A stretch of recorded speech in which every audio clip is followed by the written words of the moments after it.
Okay, hopefully you've downloaded our Leverage Your Catalog to 3 times more leads. It's our roadmap, and we have 6 items that you need to implement to leverage your product information into a catalog. So before we get started, I'm just going to look at a few catalog examples. So Amazon is essentially a giant catalog with millions of products. And I want you to notice how they spend time categorizing each and every item. They've got everything from 3D printers to paper products. So we're talking millions of items in their category structure. They also structure by certain industries, for instance, metalworking, cutting tools. And as you drill down, it just goes further and further into their category structure. You can also see they focus on brands. So what I want you to pay attention to is there's product types, product categories, and then you have brands that they'll also look at. But you always come down, the end point is always a product page with a title, information. They have a lot more going on, and you probably don't need this level of data, but it's a good point to look at, get some ideas and clues on what it takes to make a great catalog. Another company that does a really good job in a catalog is DigiKey. They have millions of electronic items that they sell. Another billion-dollar company that just sells tons of items, and they categorize by product, and they also categorize by manufacturer. So at some point in your catalog, you're going to be looking at your items, and if you're a manufacturer, you're probably going to focus on categorizing by products. If you're a distributor of other companies' products, you're probably going to look more towards categorizing by manufacturer, but you can do both. As a distributor, there are advantages of taking an existing well-known brand, their models, their part numbers, and leveraging that information to get visitors to your site. So I just want to point that out. We have product category structures and manufacturer, or what I call brand category structures. Again, if we go to Granger, lots of product categories, another giant catalog. If we look at, for instance, fasteners, you'll see that they start with product categories, but they also pay attention to brand. So all I'm trying to get across here is pay attention to your product categories. So if you have a valve, it can be a ball valve, it can be a stainless steel ball valve, but then you can have a brand name. Or if you have a drill, you can have a drill made by Makita or Bosch, one of the well-known brands. And you can target those items in 2 different ways. For a simpler example, I like looking at this catalog. It's only focused on diesel engines and parts. And what we're going to look at is we've structured it by manufacturer. So we start off with Caterpillar, Cummins. So somebody who has an engine and they want to buy a part for an engine, they need to buy a part for a specific engine from a specific manufacturer. So this makes it a lot easier to categorize this data. So let's go see an example. So we've selected Caterpillar. We're going to pretend we have a let's say a 3054 engine, and we're looking for a crankshaft. And here we are. We can now buy one, we can get specs, we can ask questions, we can get pricing, we can see the company who provides that. So what I want you to see is that it was a very natural progression. I have a Caterpillar engine. My engine model is 3054, and I'm looking for a camshaft. So you can see that progression was very smooth. It was very natural for a user who has a Caterpillar engine and a specific model, and he wants a specific part. So what I'm looking for is when you're doing your keyword strategy or your targeting strategy, I want you to pay attention to the user flow. What's the best way that they can find your products? And then what is the most likely way? Are they going to go manufacturer, model, and then product? Or is it likely, let's say they start off, they're looking for a clutch. Are they going to come to a page and say, I need a clutch, and my model is 354, and oh yeah, the manufacturer is Caterpillar. It's a little bit more of a backwards flow. So we're looking for a nice flow. I have a Caterpillar, the model's this, and I want a camshaft. So keep that in mind. Let's go look at another one.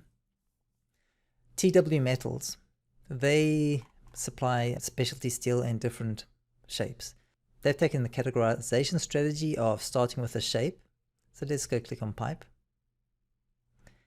And then they're looking at the material. So stainless, aluminum, or nickel. So let's look at nickel pipe.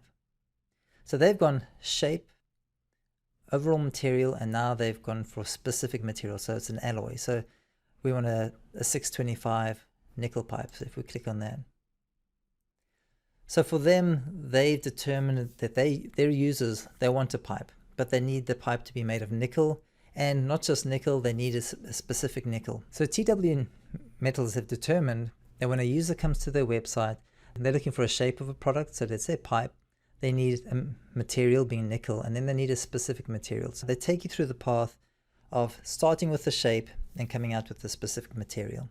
Some people may come to a site and say, I'm actually looking for a specific spec of material, and then shape comes later. So that's up to you to determine. One of the strategies I use to determine the categories, and before we start building out a catalog for a company, I'll speak to the salespeople, or I'll say, let's take a look at your most recent request for quotes. And what I'm looking for is, when somebody says, I'm looking for a quote for, I want to see what words they're using there.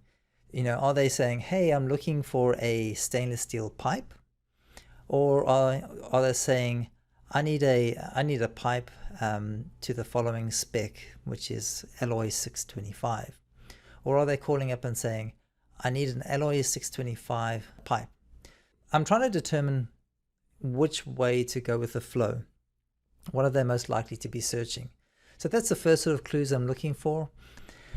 Before I leave this site, one thing I want to point out is I really enjoy their call to actions. So from here, once you've figured out what you want, it's very clear. You can shop the online catalog, you can request a quote, or you can ask a question. And the telephone number is nice and bold.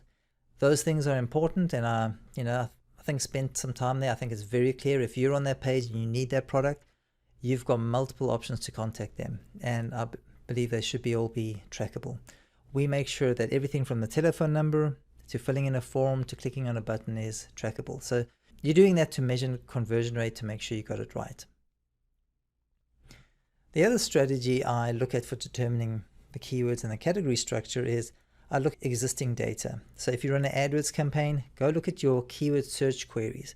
Not at the keywords you've selected, you must look at the actual search queries, what somebody really typed in on the search engines. This used to be available in Google Analytics for organic searches, but they've removed those.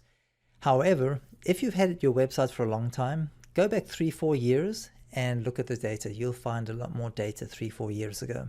Google stopped showing all the keyword data when they started looking at privacy.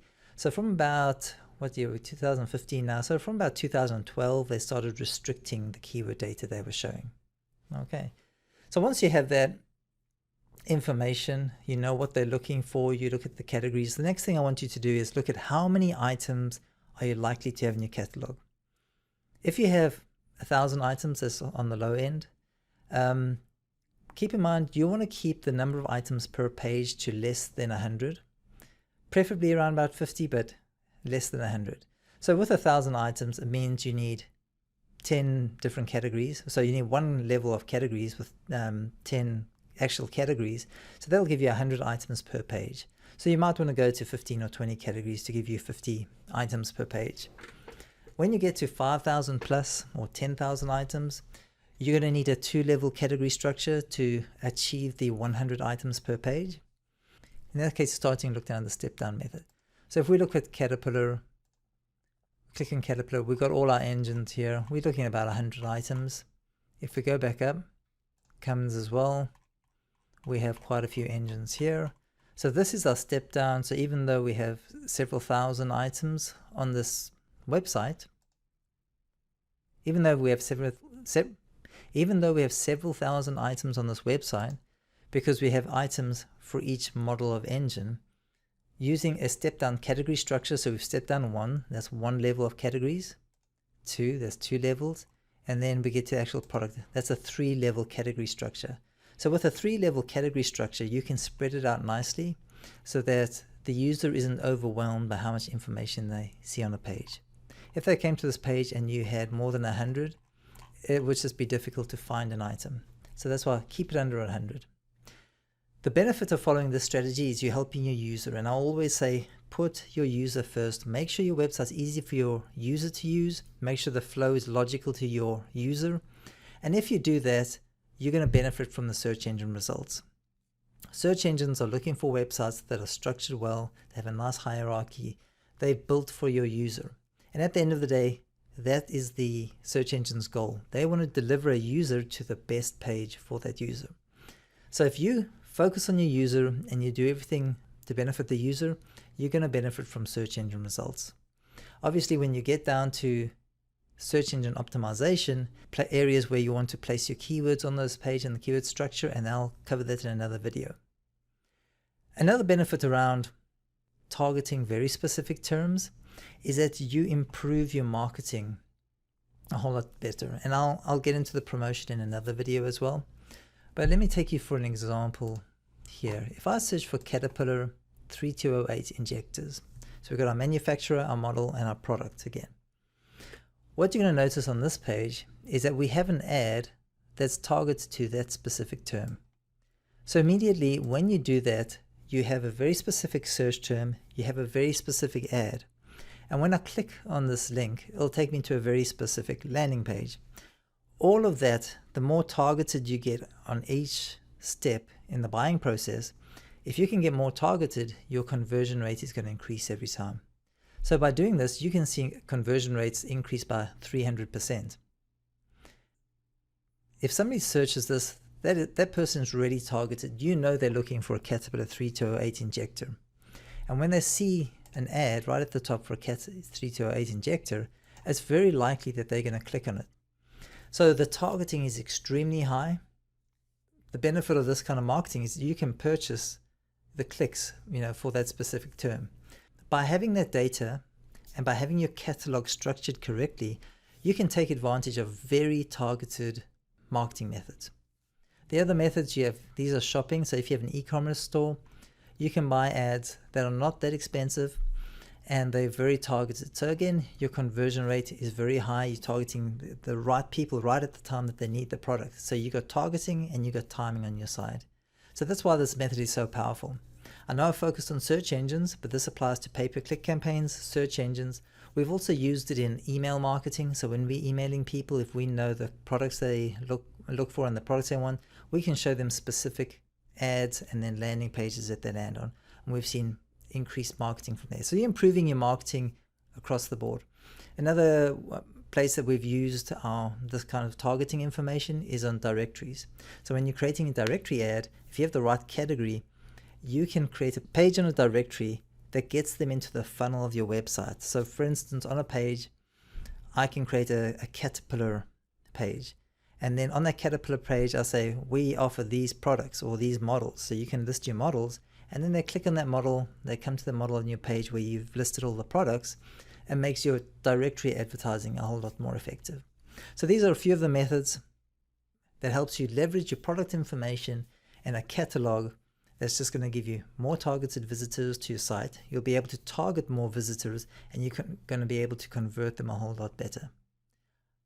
I hope that makes sense. And if you have any questions, or if you want us to take a look at your catalog implementation, give us a call and we'd love to take a look.